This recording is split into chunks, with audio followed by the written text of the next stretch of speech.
Hello, love. Welcome to Wildcard Wednesdays here on the Libran Key. Messages for the highest and the greatest good of the ELSH collective, awakened and awakening souls here for you. This Wildcard Wednesday is going to be specifically connected to what we need to know moving forward into the fall autumnal equinox here in the Northern Hemisphere 2023. Now, these messages are always intended to be timely yet timeless. So whenever you do find this message, know that there is something here for you, a message here for you. That is always the intention of these messages, whether you find them or they find you. Okay. Working with the energies of spirit here, and Archangel Sandalphon also coming through here, very much, especially with this golden ray energy. Directing me to what we need to know moving forward as the ELSH collective, awakened and awakening souls, for the fall equinox, and specifically the next 10 days. They've given me a very specific time frame here, and when I checked, this is leading up to the full moon. So from today, when I post this message, September 20th to the 29th, so I'm including this day as one of the 10 days. And that would lead us to, I believe it's Friday. Yeah. It would be next Friday when we have our full moon in Aries. There's a lot going on here, and there's a lot of layers to these messages. So I'm going to start first by touching a little bit on the astrology of it. We do have these nodes in Aries and in Libra right now. South node in Libra, North node in Aries. There is a lot of, I'm hearing checks and balances happening with the nodes positioned the way that they are and where we are right now astrologically with certain planets in retrograde, where we're doing checks and balances when it comes to our relationships and how we relate to others.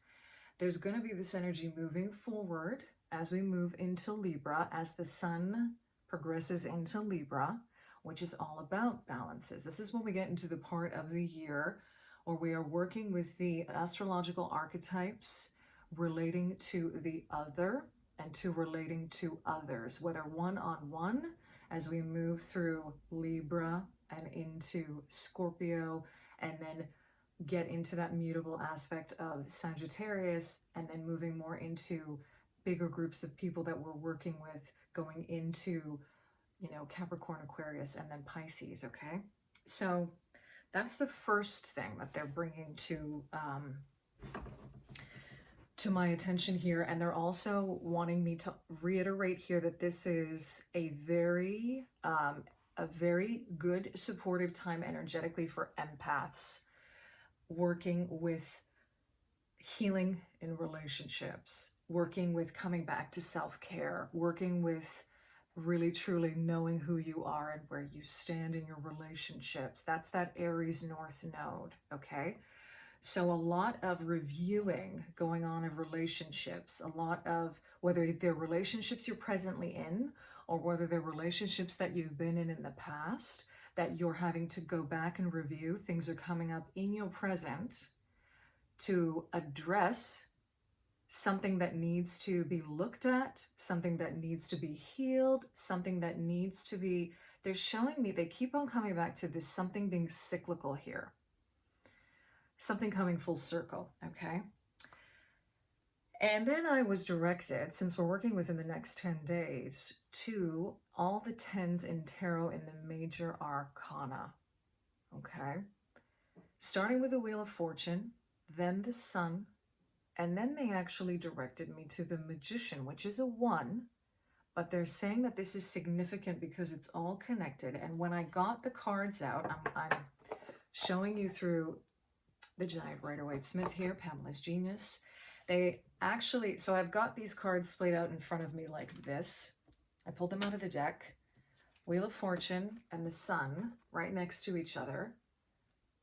With the Magician, they wanted me to put the Magician underneath and simply look at it and meditate on it for a while. Now I'm gonna, for the sake of the screen here, I'm just gonna hold up the cards here so you can see them all together. But you'll see that the Magician, if I position the Magician underneath here, the Magician is reaching up and pointing to this Wheel of Fortune, and almost like what I'm hearing is he's drawing down the sun. We often say drawing down the moon, but this is about drawing down light codes is what they're saying to me, and drawing down the sun. And this is also a nod to the fact that we are that whenever the sun moves into Libra, this is when the sun is in its fall, astrologically speaking, meaning that this is a position that is actually quite challenging for the sun to be in as an archetype within Libra,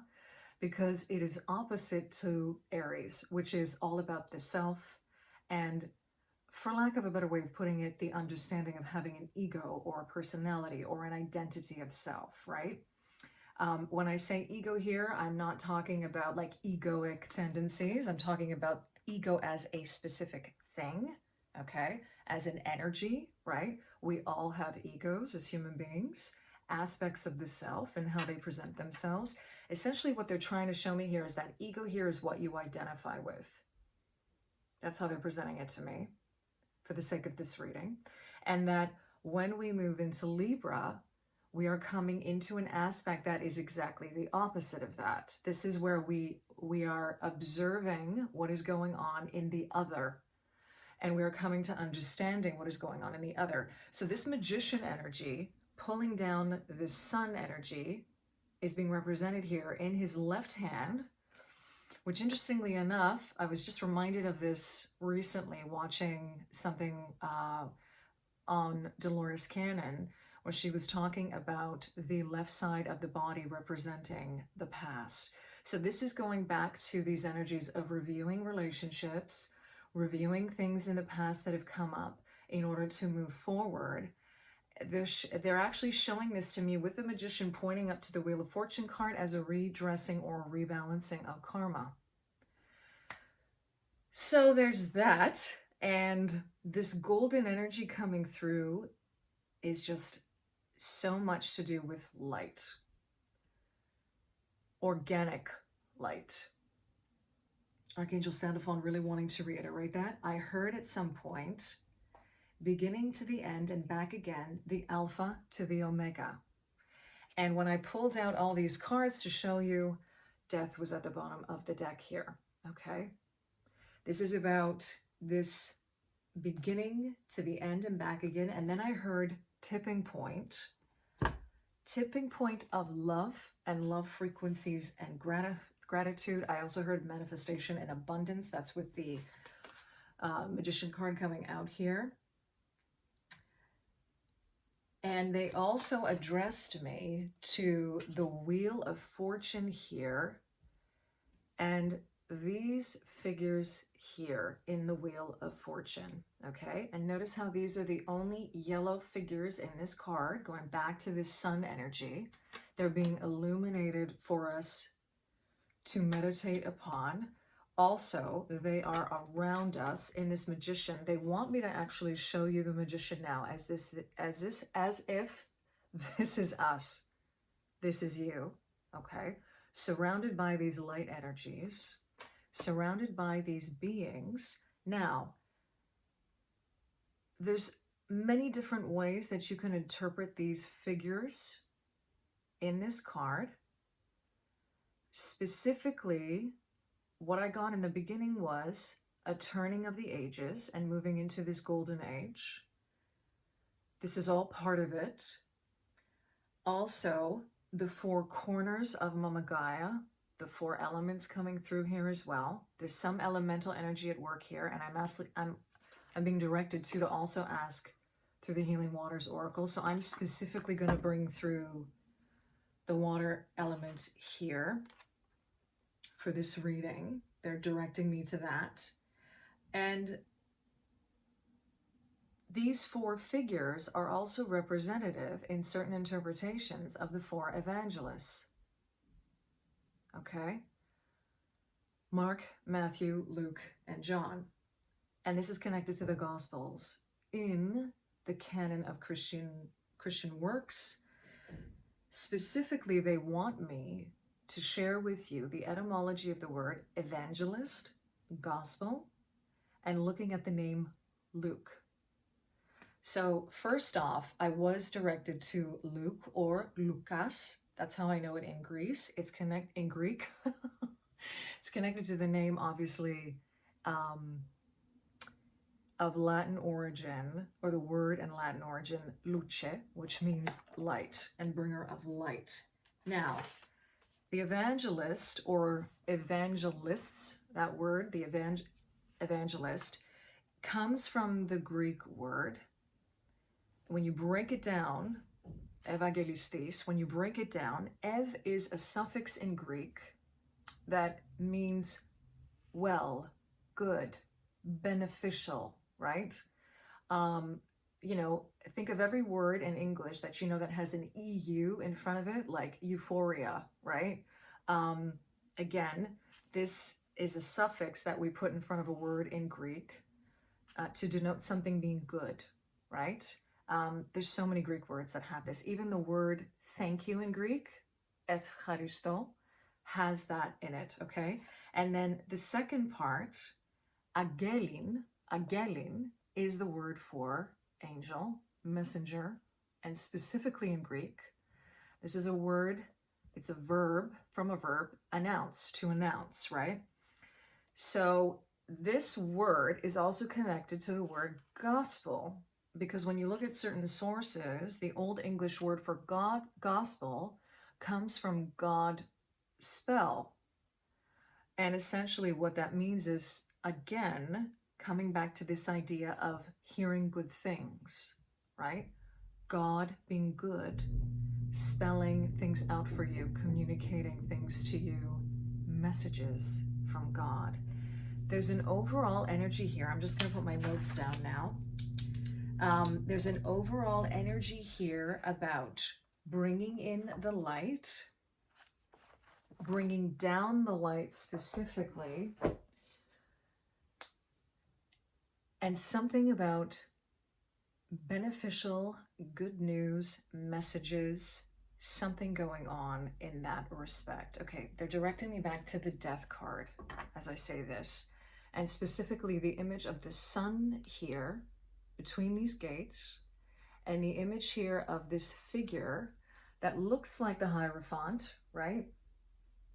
Again, in yellow, and also the yellow in the death figure here, in the hands, and in the face here as well.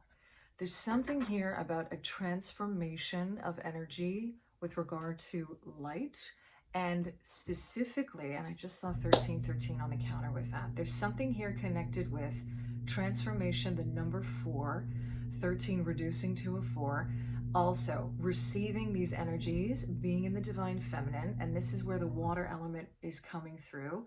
And before I get into pulling or popping any cards, I don't want to forget to share with you the crystals that I'm working with, and then we'll get deeper into this message. So this is Kundalini Citrine. They've got me pulling out all the golden crystal sun-like energies here. Natural citrine, okay? And this golden healer quartz. I've got 2 pieces here. This is a very, I'm hearing Christed energy. When you break down the word, the name, the energy of Christ, Christos, it essentially means in Greek the anointed one, and it's connected to this idea of being anointed in gold and golden light, okay? There's something here about these golden energies that really wants to come through. What they're directing me back to the death card, and what they're saying to me here is that having gone through a dark night of the soul or an ego death, moving forward, there is light within that darkness that you are being guided from. Essentially, this light is guiding you through the darkness, and they're actually specifically pointing me now to the fact that we are getting into the darker days of the year, how this can be a difficult time of transition for those of us who are very sensitive to light, because I mean, I have this word that I use in Greek called psychoplakoma, and when you essentially what that plakono is like, when you hit something or when something feels like it's getting, you know, beaten down in a way. Oh my God, it's hard to form words sometimes. My apologies. Okay, and psyche is your soul. Psyche is your spirit, right? It's connected to the word psyche, right? So this feeling of psyche, plakoma, can happen when we start getting into the darker days of the year as we transition into these days. Someone who is sensitive to this, you know exactly what I'm talking about. Once the light starts to kind of dwindle and the sun shifts in direction, you can almost feel this sense of anxiety. I find this happens for me personally in the evenings. Some people get it in the mornings when they wake up. It's different for everyone. They really want us, both Spirit and Archangel Sandalphon, speaking through this energy. And I'm feeling a lot of Christed energy coming through here as well. I want to hold these golden healer quartzes up. They really want us to focus moving forward on connecting to the light, even when the light is not physically available to us as we move into this darker portion of the year. And even with all the interesting phenomenon going up in our skies that are not allowing us to physically see the sun anymore, okay? Different weather phenomenon, quote unquote. And if you know what I'm talking about. These are energies, for example, that physically not allowing us to see the sun, okay? Dreary days here in Canada, for example. What I find where I live in Canada is there can be weeks of grayness where I don't see the sun. Physically, I don't see the sun. And what they're directing me back to this magician. Okay, so they're showing me this energy of you drawing down source light energy, golden energy, connecting to the sun energy, even when you're not seeing it, envisioning it all around you in the energy of this beautiful yellow coming through around this figure. You are the magician. You are connected to source. You know how to do this. And I've spoken about this in previous videos. If you are interested in just like in an actual demonstration of this or like a walkthrough video, please leave a comment below and I will make one for all of us, okay? I do touch upon this in my Sacred Space video, which perhaps I will link somewhere here, and I'll post it as well in the description box below. Okay, so I'm hearing planetary waves, and I'm gonna start, we're gonna go into the Healing Waters deck. I'm hearing planetary waves. There is a card in this deck called Planetary Waves. And there's something about these energies being wave-like and cleansing because they're bringing me back to the element of water again. Even though, interestingly enough, the sun is an energy that is often associated with fire. However, in Mayan astrology, from what I have read and what I've done, what I've seen, and what I know, there is a connection to water and fire, as if water and fire, again, two ends of the same spectrum is how it's coming through now, and that they are in fact connected. So essentially what Spirit is saying to me right now, and Archangel Sandalphon, is that we think that these elements are quite different when in fact they have a very, I'm hearing, sacred connection, and that we have to imagine and see and bring in this light source energy as if we're bringing it down in waves to wash over us. It's an energy that is purifying and cleansing just like water. So you can also do rituals with water, is what they're showing me, where you use crystals, where you work with these beautiful crystals that have this golden light energy within them, but perhaps you are putting them in water, taking ritual baths, or infusing your water with these particular crystal energies and washing yourself with them, or drinking the water, okay? Always be careful when you do that with certain crystals that you put in water, right? I would recommend that you put the crystal on top of the water, like cover the water, you know, if you have a jar or something, cover it, and then place these crystals right on top or around, okay? Ride the waves, life lessons and growth. You will get through this. It feels like these next 10 days, there's some kind of preparation going on. I'm getting a sense that emotions are going to be heightened here leading up to that, because we are leading up to a full moon in Aries. Let's see what else wants to cut. This one wants to come out. Deep sea diving, way of the mystic, learn through experiencing and depths. Okay.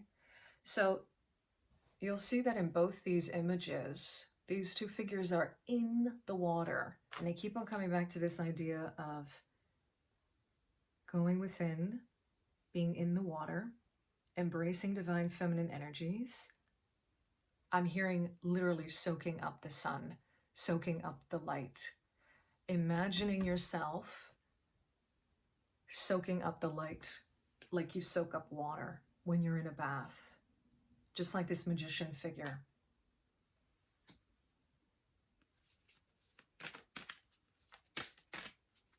I'm also hearing massive changes are afoot. That's what I'm hearing. Water codes. Ancient wisdom, the intelligence is within you. Yeah. I love how in all of these figures, and look what we have at the bottom of the deck. They're saying these are underlying energies. Stagnant waters, feeling stuck, a call for shifts, flow, and change. That is what this equinox is bringing for us. Shifts, flows, and change. Look at that. Taking us into this light energy within.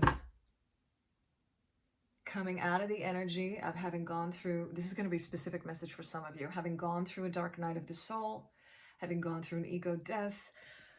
Okay, they're also showing me that this particular figure could be past spiritual beliefs you are coming to terms with now. Having to reckon those things is what I'm hearing, like a reckoning around that. Please take that however it resonates. Old ways dying so new ways can be brought in. Essentially, you are making space. This whole process that you have been through, and my heart goes out to you if this has been difficult and challenging for you. I understand completely. This process of feeling stagnant, of feeling like you've been stuck in this energy, is coming to an end, but you must open your eyes. They keep on drawing me back to this sun card here too now, because remember, your inner light is what they're saying to me, and this energy of you being a piece of source, okay? I'm just hearing with every good intention, there's something here that they're bringing in about having good intentions and trying to put your best foot forward in a situation where the other party or a group of people just don't get it. They're not getting you. They're not understanding you. And all of this, of course, in alignment with the highest and greatest good and your highest and greatest good. Okay, they want me to end with just holding up these cards, because every figure in this card is sitting, swimming, bathing in water. Water codes and light codes all connected. They're actually showing me the image of, I'm seeing light bouncing off of water. They're giving me the message here that water magnifies light. Ooh, and I'm getting goosebumps now, all up and down. So there is a huge connection here. It goes even bigger than this It goes even bigger than this message. This amalgamation of water and light. I keep on hearing amplifying water. So there's something, water amplifying light is what they're saying to me. Yeah. And there's a rebirth energy coming through with that, with the death card. They're showing me the phoenix now. This energy of rising from the ashes, rising from this stagnant water, okay? There is wisdom in the water, and there's wisdom in the light codes. There's wisdom in the water and wisdom in the light codes. Ride the waves. Understand that whatever it is you've been through, you're going to get through this. Deep sea diving. This is about accepting your, because it says here, way of the mystic. And I feel that one of the messages coming through here is about you understanding that you are a mystic, that you have mystic ways, that perhaps the misunderstandings of the people that don't understand you from a spiritual perspective is because of this mystic way, because of, the mystic way is always a deeper understanding of something. And it's a way also that is always connected to the evolution of our souls and soul growth, right? And it can lead us to very new and different experiences that are difficult to sometimes make sense of, and especially people around you. And it's not until we get to the end of that journey or gate, is what they're showing me, that you look back and you go, now I get it. Now it all makes sense. Just remember that the intelligence is within you. They're also connecting me to the water that is in our body, the blood in our body, how we speak to our bodies, the absorption of light codes, making those intentions and affirming them. Okay, I'm going to end it there. This may be an ongoing message going forward. And what I'm getting here is I may have to work with some energy updates moving forward through this. We'll see how it goes with regard to how I'll be posting these. Yeah, that's it. Now I'm hearing that song, Hold Your Head Up High. Hold your head up high. Okay, I'm going to leave it there. Thank you so much for being here, for sharing your time and your energy with me and with us in this space. Thank you, Spirit. Thank you, Archangel Sandalphon, for coming through for these messages. I'm sending you so much love wherever you are, in love and liberation always.